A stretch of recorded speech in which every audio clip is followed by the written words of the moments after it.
So, good afternoon and welcome everyone to our webinar series. On behalf of our team, I'm delighted to welcome you to this special webinar on latest treatment standards in gynecology. We're very happy to have international audience today. And my name is Maria Onishenko-Dubo. Some of you know me. I work for International Medical Services, a special department at the Medical Center University of Freiburg that handles international patients and international cooperations. Alessia, my colleague, and me will be organizing this webinar. Over the next few months, you'll hear from experts on important topics like breast cancer, robotic surgery, chemotherapy, and many more. I would like to start with a quick reminder that all participants are muted and the cameras are deactivated. But you can always ask a question using the question button, and our speaker will answer them during the question-answer session at the very end. Before we get started, I would like to take a moment and present a brief introduction, 2-3 minutes, as an overview of our medical center. Some of you have been to Freiburg many times, some of you are new. So we are located in Southwest Germany. We're one of the top 5 hospitals right now in Germany, with all medical specialties, about 42 different clinics. We're a non-profit institution, and our main goal is not only to treat patients, but also to do research and to educate future generation of doctors. 97% of our patients recommend our medical center to friends and relatives, and we have a lot of experience in providing care for international patients. Next year will be over 25 years. Our statistics is we treat about approximately 1 million of outpatients a year, 90,000 inpatients per year, and we have around 2,200 beds in our hospital. Here we work with 15,300 employees, and our annual budget is over 1 billion euros. So we're one of the biggest and huge institutions in Germany. Today, you will hear the first seminar, and our speaker will be Dr. Peter Jungmann. He is from Department of Obstetrics and Gynecology. The chief of that department is Professor Juhas Bös. He will be, in fact, joining our webinar in January, and we'll talk about robotic surgery. This department is one of the biggest in Germany, with 4,500 operations per year, with 50 doctors and about 7,000 inpatients every year. As you could see, one of the most experienced hospitals in Germany for treatment gynecological cancer. We're top 3 breast cancer treatment centers right now, and that's why we also wanted to start today as a kickoff of our webinar with the topic breast cancer diagnostic and therapy. I'm hoping our speaker is already here, Dr. Peter Jungmann.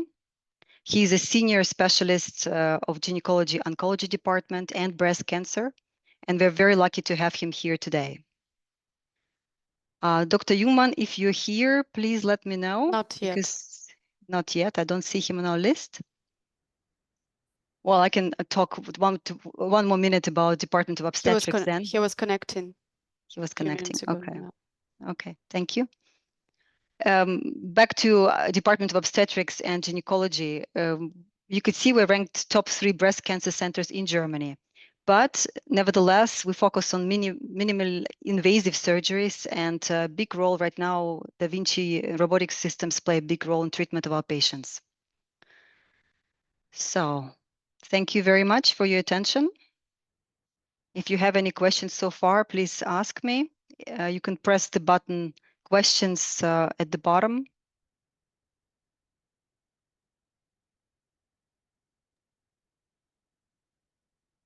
And Dr. Jungmann is here right now. Hello. Dr. Jungmann is here. Oh, thank you very much. I'm happy to hand it over to Dr. Jungmann, as I said, the senior specialist in gynecology, oncology and breast cancer for this session. Thank you for having you today.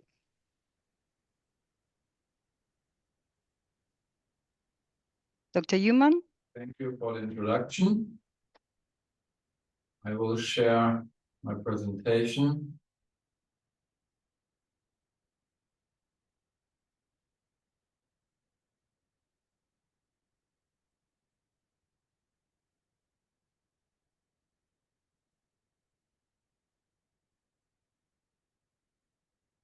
So can you see the presentation? Yes, maybe you can put it on a full modus. Right now we see.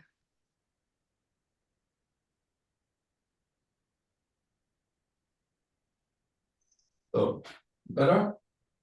Yes, perfect. Okay. So thank you very much for the introduction. Today the topic is breast cancer, and I will speak about diagnosis and therapy of breast cancer. And I have no conflict of interest with this lecture. So when we are talking about the treatment of breast cancer, then we have to see that we have a lot of guidelines. So especially in Germany, we have highly rated guidelines with strong recommendations. Everything is evidence-based, and that's where you can read about how we treat breast cancer. There are implemented all the big studies so that we have a good evidence of therapy and also diagnostics.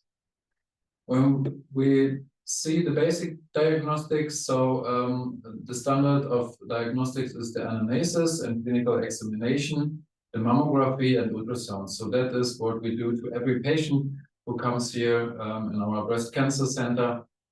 And that's we can see that's also implemented in our guidelines. So the strongest recommendation with double plus, you see it at the end, is for the clinical examination, the mammography and sonography.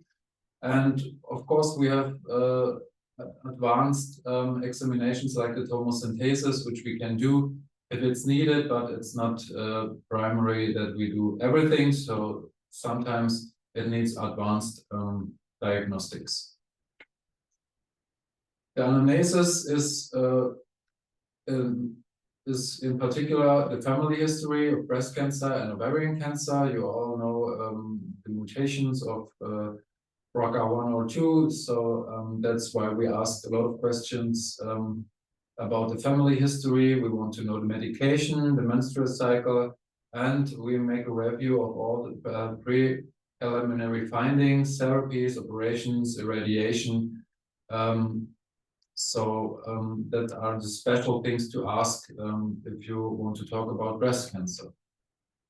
Documentation, I think it's very important that we have that you have one documentation shield. You see here how we do the documentation here in Freiburg. It should be as uniform and reproducible as possible within the team, so that everybody can check all the things on one side, like a checklist. A very important topic is genetic counseling. We are a center from the German Consortium for familiary breast and ovarian cancer. So a lot of patients with genetic changes will be sent here in our special consultation. So who to send for genetic counseling, you see on the left side. In Germany, we use a checklist to where you give points for every point in the anamnesis, which is for risk. So if we have a look, so we see how many people had breast cancer in your family, how many have ovarian cancer, and all the people who have 3 points or more are will get a recommendation for human genetic counseling. So we have here in the hospital, in our breast cancer center, a special consultation hours every Thursday. So that's just where the patients came with changes in human genetics. And we have a close cooperation with our human genetics unit here in the hospital. So they make the testing, and after that, when we have a positive finding, then the patients came to a consultation in this special consultation in our breast cancer center. Why is it so important?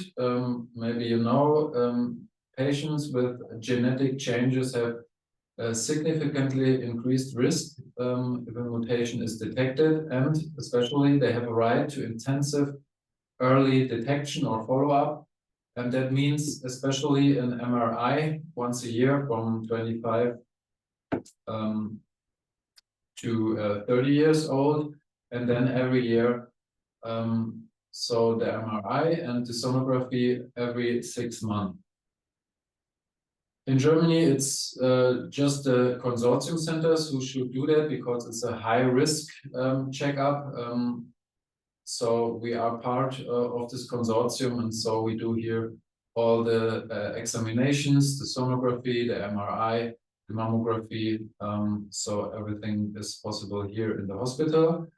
Referral to a special consultation if the mutation is confirmed, or after genetic counseling by human genetics, so they also make a counseling.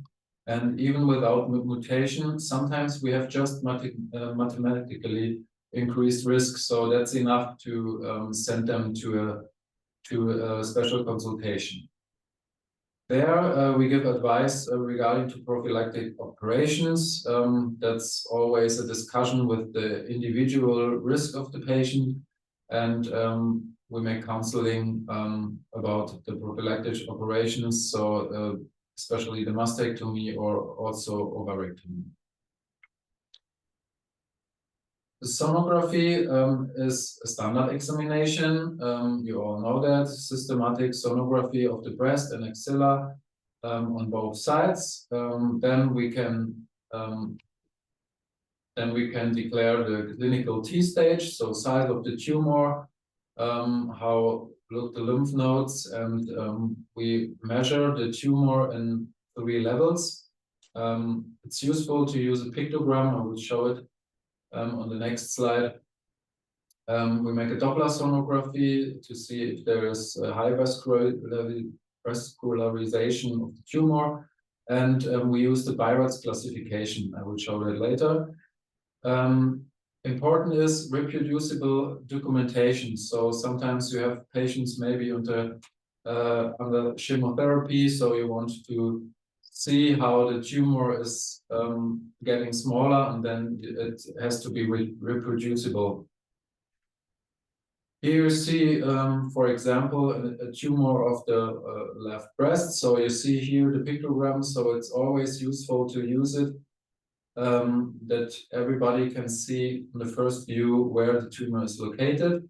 And then you have 3 levels. We measure it always the biggest size of the tumor in every level, and then you get the whole size of the tumor, and you can decide which stadium of breast cancer it is. So here we have 16 millimeters, so it's CT1C is the stadium, and everybody knows how big is the tumor. We use the Birat's classification, so not just for sonography, also for mammography. That means the breast imaging, reporting, and data system. So it's a code system. You see it here. We have 0 to 6. And 0 means, for example, diagnostic is not completed. We have to compare with older recordings. Sometimes we have it not here in the hospital, so we have to bring it here and then to make the comparison. And until we have those recordings, we cannot give any number because we cannot say exactly. That's very rare, and mostly the radiologists need older mammographies or something like that. That sometimes happens. The normal everything is unobtrusive, is a code of 1. Then we have the benign, so like cysts or also a scar in the breast after an operation. Then you will get number 2. Probably benign means you can do a checkup. So very important is the procedure. So if you have number 3, that means you think it is probably benign, so we can do a checkup in 6 months. If we have something suspicious, then we give number 4, and then we have to do clarification. So that means a biopsy. We cannot make a checkup, so we have to do a biopsy. And everything higher, we also have to do the biopsies suspected of malignancy. Then you have to create diagnostic assurance. So if you do a biopsy and of finding with number 5, then it should be a carcinoma. If it is not a carcinoma in the biopsy, you should think about if you did the biopsy on the right way. Maybe you have to try it again, but then you have to be very critical. And after the pathologist says it is carcinoma, you always have number 6, and that means you can plan the therapy.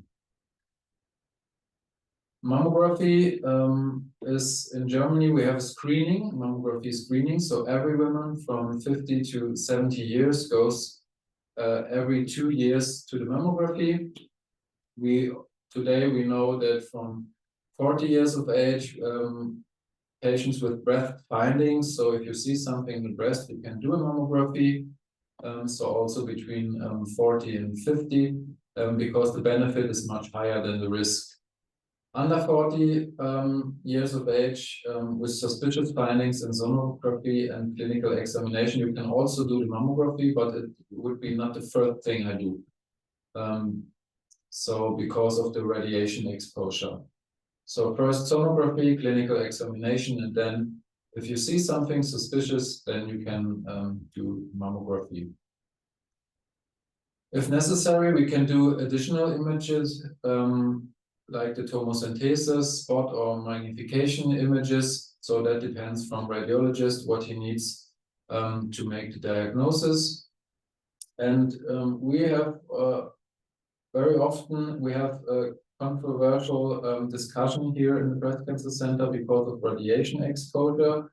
That patients mean, mammography could be dangerous because of the radiation, but then you can always say the radiation of one mammography is like to fly one transatlantic fly. And we have a lot of people who do that regularly. So I think the benefit is much higher than the risk for any other things.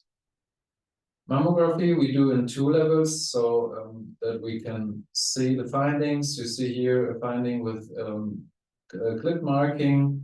Clip marking is very good to see in the mammography. And that's what our radiologists do. We have always the possibility in our breast cancer center, if a patients come for ultrasound and examination, that we can do the mammography at the same day. So that's no problem. We can send them to the radiology, it's the same building, and then it's no problem that we get the images. The tomosynthesis is a 3D mammography, so you can scroll, as you know it, maybe from the MRI. This is a video, I hope you can see it. You see when we scroll, it changed in density, so in different parts of the breast. And that's a big help if the breast is more difficult, more dense. But not that good as the MRI. So, but it could help in in a lot of situations. Advanced diagnostics means mainly the MRI breast. We do that just in justified cases if we have a finding discrepancy. Unclear spread of findings after basic diagnostics, cancer of unknown primary. So then we can do the MRI to find the primary, which is maybe very small in one breast. We do it in lobular carcinomas because there is a high risk for other findings in the other breast or in the same breast. And there's a strong recommendation to do an MRI. High familial risk, exclusion of recurrence. That's a reason we can do an MRI in Germany. And young patients with dense parenchyma. Maybe if you do ultrasound by very young patients, could be very difficult because of the density of the breast tissue to see something, they have a higher risk because of the density, and there is an MRI often very useful. Here in Germany, we have the problem that the coverage of the costs is not always clear in primary diagnostics. So patients are maybe self-payer. As self-payer, it's no problem to do an MRI that can be done in every time, but we cannot do it with every patient about the insurance, just in 2 cases. So it's the cancer of unknown primary and the exclusion of recurrence. But it's a very good examination. We see it here.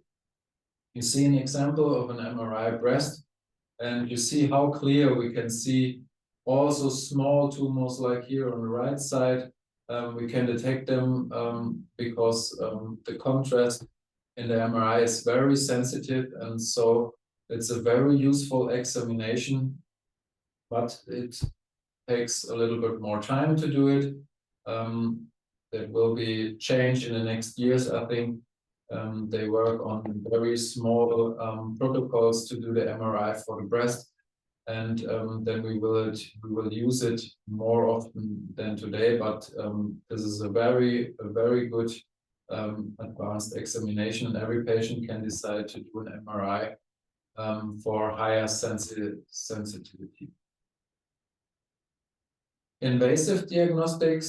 So after we did our basic diagnostic, we see something, we want to be sure what it is, then we have to do the invasive diagnostics. So standard of care is the core or vacuum biopsy. There is to say that the core biopsy we do with sonography here in our breast cancer center, and the vacuum biopsy normally do the radiologist with the mammography. The clarification of the finding by the unit that best represents the finding. So that's the most useful. Sometimes you can see it not that good, maybe in the ultrasound, and then better in mammography, and then the biopsy should be done there. The core biopsy, like we did, needs minimum 3 samples so that we have enough tissue to make diagnosis. And post-intervention, you should do a clip marking that you always know where did I take the biopsy, and we can find the tumor. It's also impossible if you make a neoadjuvant chemotherapy because maybe the tumor is getting smaller. Always ask yourself questions after a biopsy. Is the result plausible? Especially when you have a result which not correlates to that what you think. So we have also the possibility of MR biopsy. So if we see something just in the MRI, we can do the MR biopsy. We also can do an open biopsy. That's very rare, but we do that sometimes. Then we can make a marking with the MRI. It's called Ariadne, this small small marking of the area which has which was lighted up in the MRI, and then we can take it out during an operation. Core biopsy, we use this here. So you see, we have the biopsy needle, and we always do that the same procedure. We localize the tumor with the sonography. We show the needle inside and short before the tumor, and then we make another documentation that we are inside the tumor, so that you can that you also after a biopsy know where did I take the biopsy. And I already said 3 samples are the minimum, and we do that with local anesthesia. That's no problem. And for the most of patients, it's not that bad as they think when they come here to us. It is very important. A lot of patients ask, why do you need to do this biopsy before operation? I would want first the operation, but it's very important to know which tumor do we have, because the therapy depends from the tumor biology. And you see here our standard testing, the most important tests we do on the tissue. That means especially you see double blood for estrogen and progesterone receptors. There are two receptors, and Ki67 here is MIP, so that means the proliferation of the tumor. So that's standard of care, what we have to do. Ki67 is a proliferation associated antigen, independent. It's an independent prognostic parameter, but it's not clear what is the value, the threshold value. General consensus in Europe, we have low is under 10%, unclear 10 to 25%, and high about over 25%. We have also the possibility, if we have a situation, standard situation is we have a tumor which is good to treat with a hormone receptor positive and HER2 negative, and maybe we have a high proliferation rate, and we don't know exactly should we do a chemotherapy, yes or no. Then we can help us with a gene expression assay, and we have in our guidelines there are 4 tests which are recommended with plus, so we can do that because we have strong evidence that they are good and safe. And this test will say or give you a hint if you should do a chemotherapy or not. The 4 tests, so what we can do here in Freiburg is the ProSigna test we do directly here in Freiburg. Sometimes you have the problem that you have to send the tumor material to the pathologist who does these tests. This problem we don't have here in Freiburg because we can do it here. Staging, very important topic for the patients. The most patients want to know if there are any metastases. What mean the guidelines? So we see there is no recommendation for a general staging. Staging from UICC stage 2 with increased risk for metastasis, and also in case of clinical suspicion. And CT staging has better sensitivity and specificity. And you see it here, the recommendation consensus. We have a whole body staging we do in higher risk of metastasis, means lymph nodes positive, tumor bigger than or minimum T2 stadium, or aggressive tumor biology, that means HER2 positive or triple negative. That are the patients you should do a staging. Also, I think you should do a staging with younger patients, and we practically we do it like that all the patients who want a staging, we do the staging, because it's easy to understand that the patients want to know if there are metastases, yes or no. But we know in tumors who are not that aggressive, the risk for metastasis is very rare. So that we find something in staging examinations is very rare. If you do a staging examinations, you should do CT, thorax, abdomen, and skeletal scintigraphy. So earlier we did the X-ray of the lung and sonography of the liver, but you should not do that any longer. So when you do a staging, then CT, thorax, abdomen, and skeletal scintigraphy. You see that also in our guidelines. CT scan of thorax, abdomen, pelvis, and bone scan is with a plus, and history and clinical examination with double plus, that's the most important. Procedure after diagnosis. So if you have confirmed breast cancer, you get the results from the pathologist back. Then we have first we have to decide, is it something primary for operation or primary for chemotherapy? And if we have something primary for surgery, then it goes in radiological preoperative conference.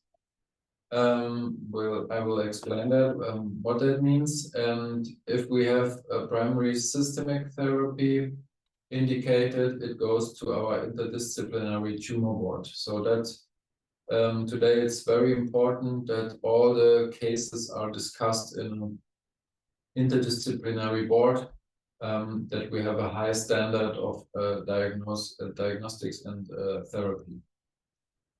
So when we do the presentation in radiological preoperative conference, present are the radiology, gynecology, and radiation therapy.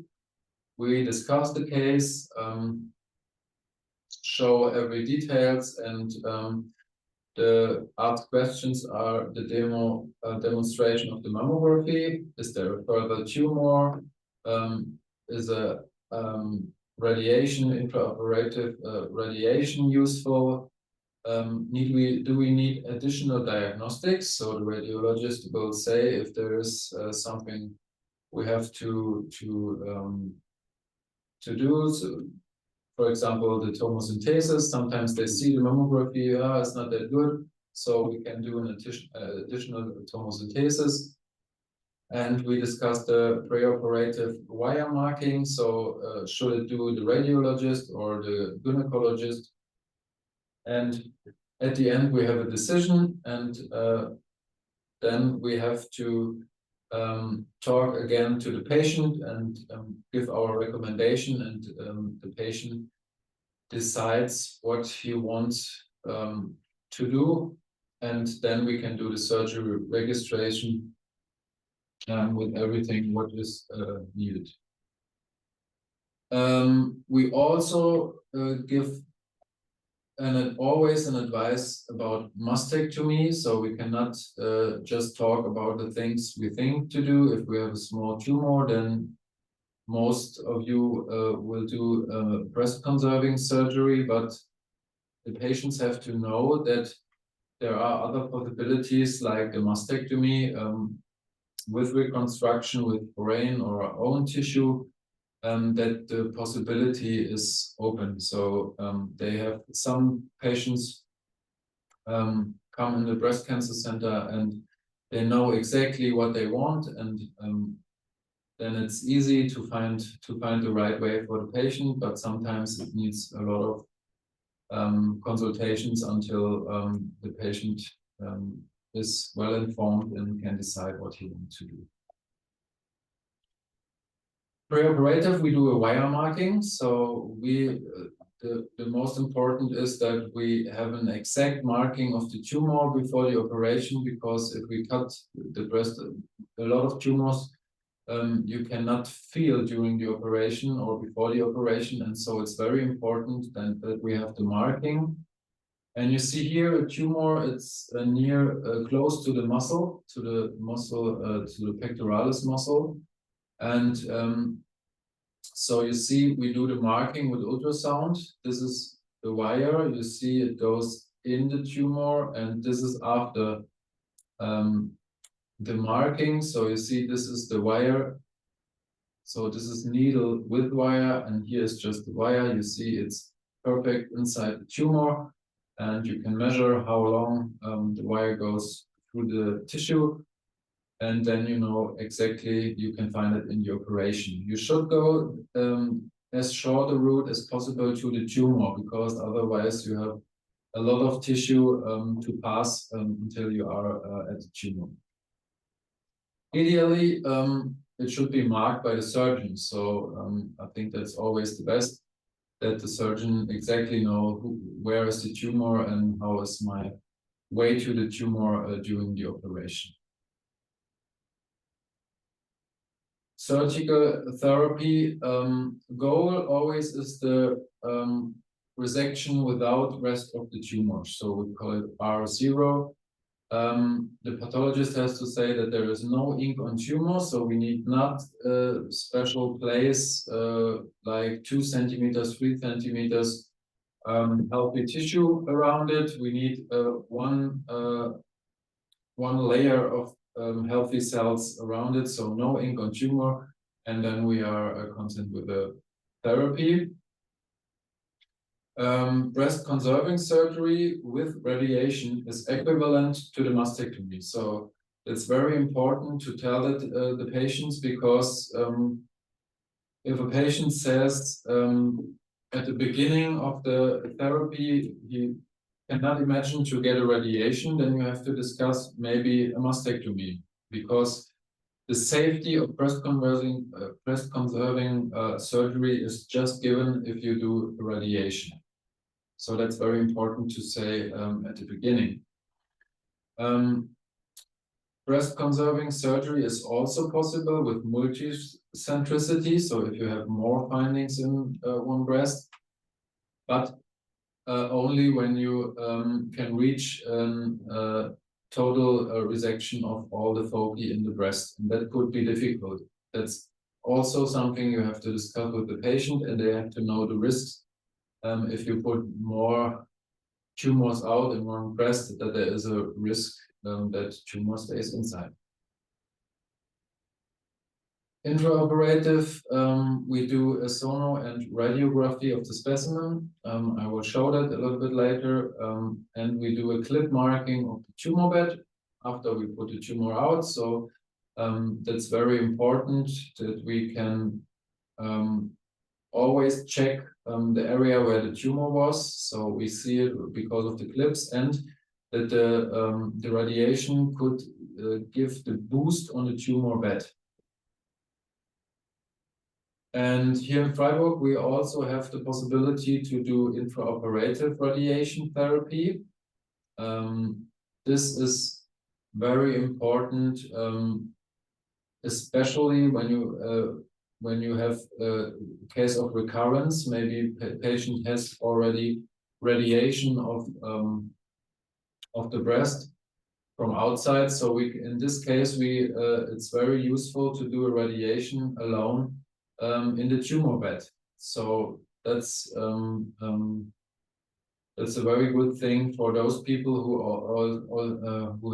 who had already a radiation. And we give the boost directly in the tumor bed. So the boost has not to be given after the operation, so it's during the operation. And it works like that we put the tumor out, and then we bring in this ball. You see it, we have that in different sizes so that we can pass it in the tumor bed, and then we bring it in, and then we do the radiation during the operation. It takes time like 20 to 30 minutes, and it's a good thing for all the patients, especially with recurrence. We also do all operations with plastic reconstructive breast surgery. So you see here an example of a complex oncoplastic operation with a mastopexy to lift the breast.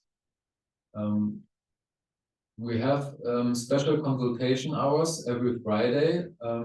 So at this time, there's also here a plastic surgeon, and we have, so you can have a consultation with the gynecologist and also with the plastic surgeons, especially if you have the wish for reconstruction with own tissue. So that is every Friday, and there is a close cooperation with the plastic surgeons. We do all the operations. So if we take the breast tissue out, so we do a skin sparing mastectomy, for example, we can use the breast implants. Sometimes we do it with an expander if we need more space, or how do you call it, to have more space inside the breast, that the skin could be a little bit wider. And the breast implants, there's always an individual discussion with the patients if they, what they want. Most of the patients are well informed, and it's possible to make the breast implants before the pectoralis muscle, and also possible to take it behind the muscle.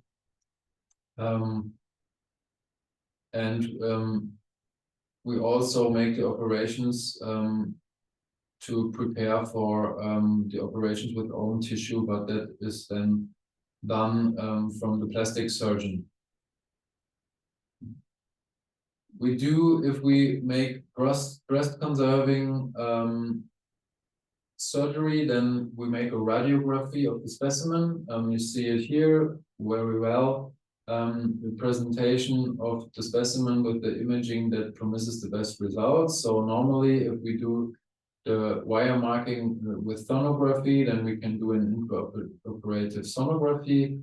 And if we have something like that, where we just see the clip, then we make the radiography that to be sure that the clip is inside, so that we know during the operation that what should be taken out is out of the breast. Another point is that we can do an intraoperative re-resection. So if we see the clip is close to the margin of the specimen, then we can take a re-resection to be safe that everything is. Next point is the surgical treatment of the axilla. And in case of sonographic CN0, so normal lymph nodes, we always do the sentinel biopsy. And therefore we do the marking on the perioperative day with technetium. You should always remove sonographically conspicuous lymph nodes, also if they have benign histology, so you can do a wire marking and take them out during the operation. Preoperative clarification of suspicious lymph nodes using core biopsy. So if we see a pathologic lymph node, then we do a core biopsy of the lymph node. That's no problem. And much earlier, it was always the case if we have positive lymph nodes for cancer cells, then we had to do an axillary dissection. This is today we have other possibilities. I will show it to you. And we can do a frozen section intraoperatively. Not if we have a sentinel node biopsy in small tumors with 1 or 2 positive sentinel lymph nodes, then we can also do a radiation. So that's new, that we not have to do an axillary dissection. We can also do a radiation therapy. The sentinel node biopsy is the gold standard. Axillary lymph node staging, just if the lymph nodes are not pathologic in the sonography, and the complication rate, especially for the lymphatic system, is lower than after axillary dissection. It's 20% to 5%, so much better for the patients, and with a high oncological safety, over 90%. Standard care is technetium injection. So you see it here. Technetium injection in the tumor or around the areola, and then you see that the technetium goes to the lymph nodes, and the picture we get before the operation is like that. So we see the injection point, and here we see that the lymph nodes are well marked with the technetium, and that's how they do the images from the examination so that they can be sure that it worked. And in the operation room, we have something to detect, a detector for the technetium, and can mark the lymph node on the skin and do the sentinel node biopsy. Much earlier, we just had the axillary dissection and the sentinel node biopsy. Today, we have a third thing, the target axillary dissection. And that means you take out the sentinel node and you take out the target lymph nodes. So lymph nodes who are pathologic at the diagnosis, like you see it here. So we have a pathologic lymph node.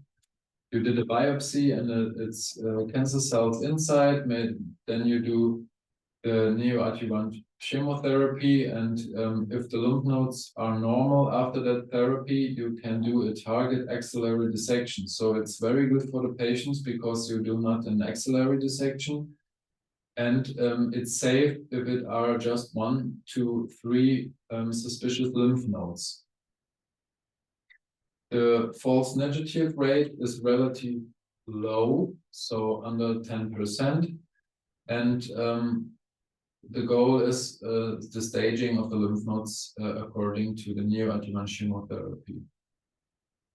So it's a very good thing for the patients. The trend in the axillary operation is the de-escalation, so that patients have not that much complications, especially for the lymphatic system. So you see that here in our guidelines in Germany, it's implemented target axillary dissection in case of 1 to 3 suspicious lymph nodes before neoadjuvant chemotherapy. That is not implemented for more than 4 or more lymph nodes. You see it's plus, minus, so it's not recommended. On this slide, you see how complex is the therapy of the axilla. We have a lot of situations, and you have to find yourself in every situation on this slide. So, for example, you see if the lymph nodes are not pathologic, you make a chemotherapy. After that, it's also not pathologic. Then you do the sentinel node biopsy. We have a plus. And if the lymph nodes are positive, then you see you make a biopsy. You know they are pathologic. And after the chemotherapy, they are not pathologic. So we have a therapy of the lymph nodes, and then you can do axillary dissection. It's no failure to do the axillary dissection, but you can also do the target axillary dissection. So that's, for example, for the patients, very good, but you have to discuss it with the patients.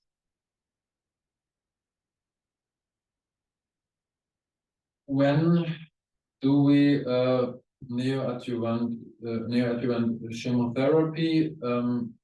Here you see the strategies for the different tumor types. So very important is today's standard of care is if chemotherapy is indicated, then it should be preferred to do it before the operation. So it's sometimes difficult for the patients because a lot of them want first the operation to have the tumor out and for their feeling, but we know a lot of reasons why we should do the chemotherapy first if we know after the operation they need a chemotherapy. So tumor will maybe getting smaller. We can measure the effect of the chemotherapy, and also we can cancel the chemotherapy if we see that it's not working. So a lot of positive things for the patient. So we see hormone receptor positive, HER2 negative, and low recurrence risk, we see endocrine therapy without chemotherapy double plus. So that is clear. And also clear is that triple negative, HER2 positive, that are tumors who should get a chemotherapy. And that's how we decide who becomes a chemotherapy and who not.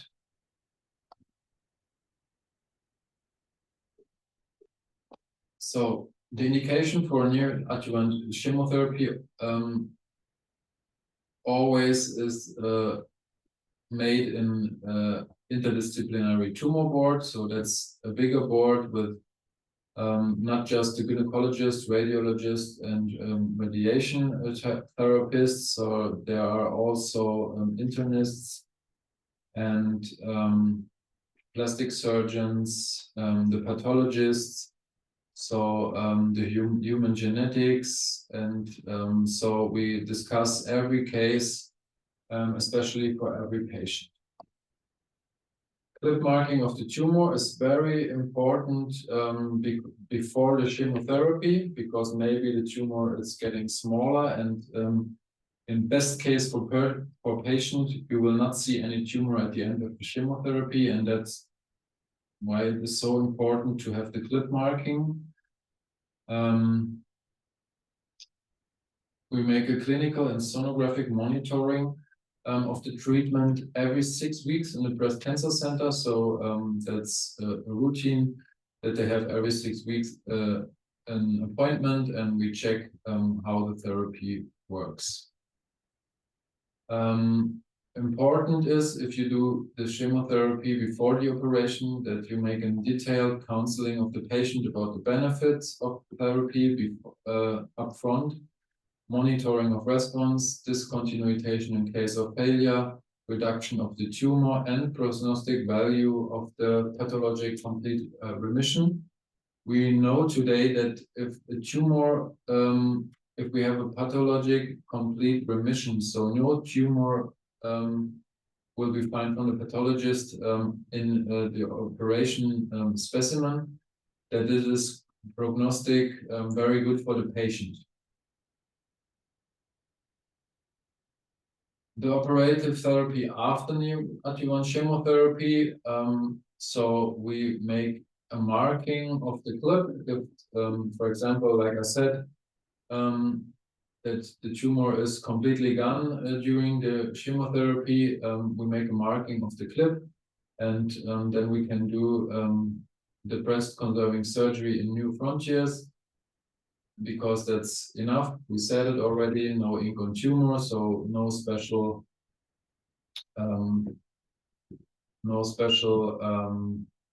space between the healthy tissue is needed. And the surgery can start 4 to 8 weeks after the last cycle of chemotherapy. We plan it normally directly after the 4 weeks, so that is the fastest point where you can do the operation because of the immune system. The adjuvant therapeutic measures after surgery, you can start the endocrine therapy as soon as possible. Radiation begins 6 to 8 weeks post-operatively. Endocrine therapy can be taken during the radiation. There is strong recommendation for that, but a lot of radiation therapists want that that you start the therapy after the radiation, because they want to see the side effects of the therapy. But you can start it at the same time. That's no problem. Start adjuvant or post-neoadjuvant chemotherapy as soon as possible and before radiation. So if a chemotherapy is needed, then this comes before the radiation therapy. So I will, on the end of this lecture, I thank you for your attention, and I'm here for all your questions. I will have a look in the Q&A, and then we can discuss the things you are interested in. Thank you very much.